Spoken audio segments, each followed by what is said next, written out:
Good morning, everyone. So, we are going for the revision of chapter 1 electrostatics. So, electrostatics means study of electric charge. Stationary electrons की जो study होती है वो किस branch के अंदर आती है? Electrostatic. Electro plus static, electron plus static. So study of electron या स्टडी ऑफ इलेक्ट्रिक चार्ज. यहाँ हम स्टेशनरी चार्ज की ही स्टडी करते हैं. चार्ज क्या होता है? एक्सेस और deficiency of electron.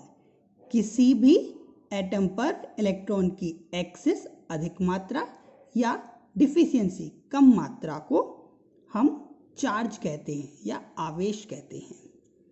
Unit charge की जो यूनिट होती है, ऐसा यूनिट होती है कूलाम. सर अगस्टी कूलाम के नाम पर इसकी यूनिट है कूलाम.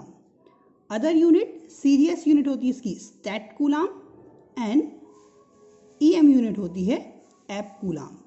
चार्ज को रिप्रेजेंट करते हैं हम स्मॉल क्यू से या कैपिटल क्यू से. Types of charge positive and negative. Properties like charges repel each other, unlike charges attract each other. Other property quantization of charge means charge on a body is always an integer multiple of charge on one electron. Another one is additivity. So charge is a scalar quantity, so the total charge on a system is also a scalar addition of charge, that is q equal to q1 plus q2 plus q3 and plus so on. And the last one is conservation of charge. Charge cannot be created and not be destroyed. It can only transfer from one body to another body. Then we had few generation methods. So generation method of charges are friction, conduction, induction. Friction में कैसे करते हैं? Rubbing करके. जब दो object को हम आपस में रब करते हैं तो उस मेथड को बोलते हैं रबिंग या charge generation by friction method. जब दो कंडक्टर को हम एक दूसरे के कांटेक्ट में रखते हैं तो उसे बोलते हैं कांटेक्ट मेथड या कंडक्शन मेथड. और जब हम एक चार्ज बॉडी को दूसरे अनचार्ज बॉडी के पास लाते हैं तो अनकॉन्टैक्ट के साथ इसमें हम क्या रखते हैं? इंडक्शन. अब फ्रिक्शन में करते क्या हैं? दोनों बॉडीज को हम रब करते हैं तो चार्ज एक बॉडी से दूसरी बॉडी पर ट्रांसफर हो जाता है. मतलब कि दोनों ही इनिशियली अनचार्ज होते हैं. जब हम इनको रब करते हैं मतलब कुछ एक्स्ट्रा एनर्जी देते हैं तो इलेक्ट्रॉन्स वैलेंस सेल से निकलकर एक एटम से दूसरे एटम पर चले जाते हैं. तो एक बॉडी पर इलेक्ट्रॉन की कमी और दूसरी बॉडी पर इलेक्ट्रॉन की एक्सेस हो जाती है. जिस पर कमी आती है उस पर कौन सा चार्ज आएगा? पॉजिटिव. और जिस पर एक्सेस आ जाती है उस पर आ जाता है नेगेटिव चार्ज. तो फ्रिक्शन में स्टार्टिंग में दोनों ही बॉडी कैसी होती है? अनचार्ज. और जब वो चार्ज हो जाती है तो दोनों का मैग्नीट्यूड क्या होता है? इक्वल. जितना इस पे चार्ज उतना ही उस पे चार्ज. बट पोलैरिटी क्या होती है? अपोजिट. अगर पहली बॉडी पर पॉजिटिव चार्ज है तो दूसरी बॉडी पर नेगेटिव. और ये किस में होता है? ये मेनली इंसुलेटर्स में होता है. कंडक्शन की बात करें तो कंडक्शन में इनिशियली हमारे पास एक चार्ज बॉडी होनी चाहिए और एक अनचार्ज. दोनों ही क्या होने चाहिए? Compulsory conductor. जब एक कंडक्टर को चार्ज कंडक्टर को दूसरे कंडक्टर के पास लेके आते हैं और जो कि अनचार्ज है उसको कांटेक्ट में रखकर छोड़ देते हैं तो चार्ज बॉडी से अनचार्ज बॉडी पर तब तक ट्रांसफर होता है जब तक कि दोनों बॉडी पर चार्ज सेम ना हो जाए.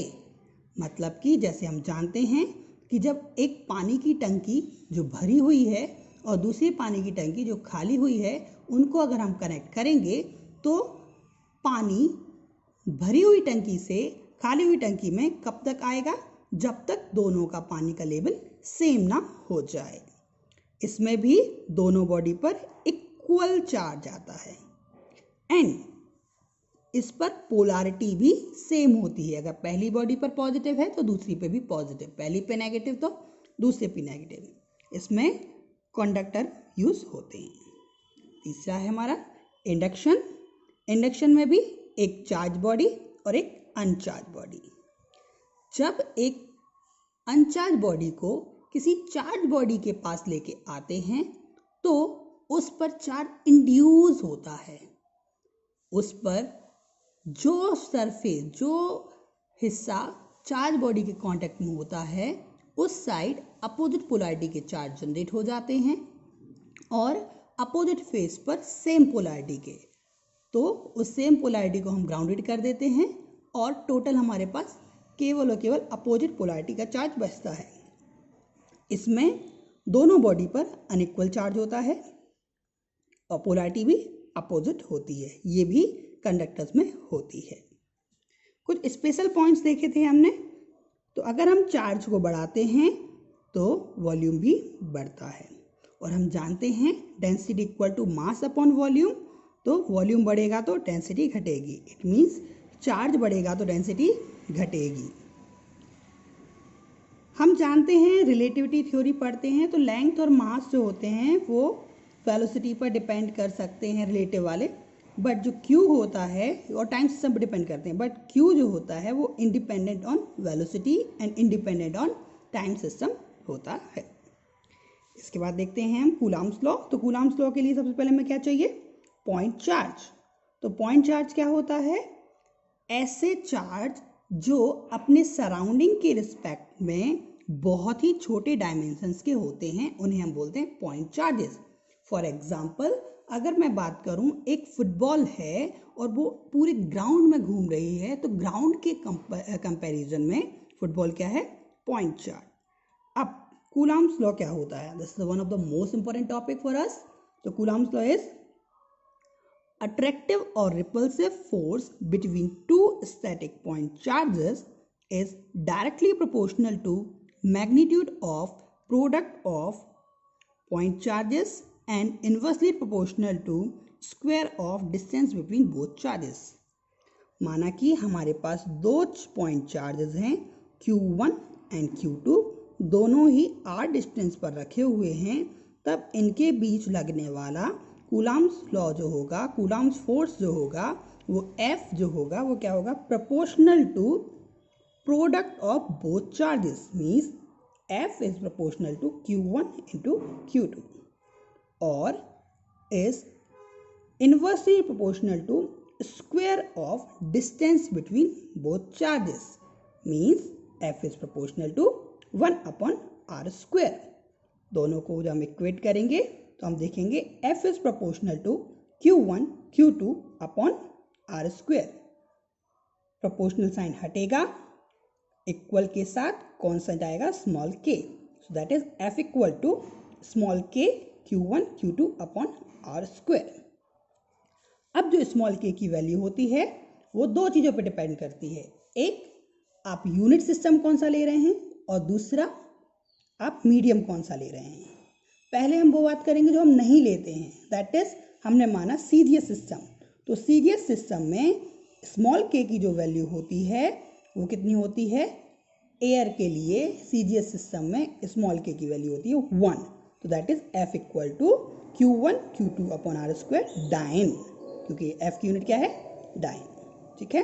लेकिन अब जो बात करते हैं हम लेना है, तो सबसे पहले small k for any medium, किसी भी मीडियम के लिए, और ऐसा यूनिट में k की वैल्यू होती है 1 upon 4 pi epsilon.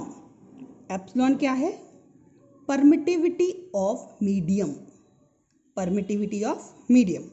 So F equal to 1 upon 4 pi epsilon Q1 Q2 upon r square. अभी किसी भी मीडियम के लिए बात कर रहे हैं, लेकिन हम 95% केसेस में अपने सिलेबस में केवल एयर और वैक्यूम लेते हैं। तब उस केस में के स्मॉल k की वैल्यू क्या होगी? तो एप्सिलॉन इक्वल टू होता है epsilon naught into epsilon r, और एप्सिलॉन नॉट क्या है? Absolute permittivity of air. Epsilon क्या है? Absolute permittivity of any medium. Epsilon r क्या है? Relative permittivity. और हम किसी भी चीज़ की रिलेटिव परमिटिविटी निकालेंगे तो वो निकालते हैं हम एयर या वैक्यूम के रिस्पेक्ट में। तो एप्सिलॉन आर की वैल्यू यहाँ होती है 1। तो अगर हम यहाँ epsilon naught into epsilon r रखकर एप्सिलॉन आर की वैल्यू 1 रखें तो क्या आ जाएगा? F equal to 1/4 epsilon naught Q1 Q2 upon r square. या अब डायरेक्ट भी आपको प्रॉब्लम है तो सीधा देखें, यहाँ के बाद स्मॉल के की वैल्यू कितनी होती है? K फॉर एयर और vacuum in SI unit is 1/4 epsilon not, और आप यहाँ 1/4 एप्सिलॉन नॉट रख दीजिए। तो F इक्वल टू क्या आ गया? 1/4 epsilon naught Q1 Q2 upon r square. 1/4 epsilon naught की वैल्यू जब न्यूमेरिकल सॉल्व करेंगे तब हमें कितनी लेनी है? 9 × 10⁹ newton metre square per coulomb square. अब किसी अन्य मीडियम के लिए हम देखेंगे Fm इक्वल टू Fm, मतलब किसी मीडियम में 1/4 एप्सिलॉन कैपिटल के, यहाँ भी हम स्मॉल के ले रहे थे। कैपिटल के क्या है? Dielectric constant. ये आपको क्वेश्चन में दिया होगा। तो 1/4 एप्सिलॉन के Q1 Q2 upon r square. और एयर और वैक्यूम के लिए F क्या है? 1/4 epsilon naught Q1 Q2 upon r square. तो क्या अंतर है? तो अगर हम दोनों को डिवाइड करें तो F in other medium upon F in air equal to 1 से 1, ये सब कैंसिल हो जाएगा, इक्वल क्या बचेगा? 1/k।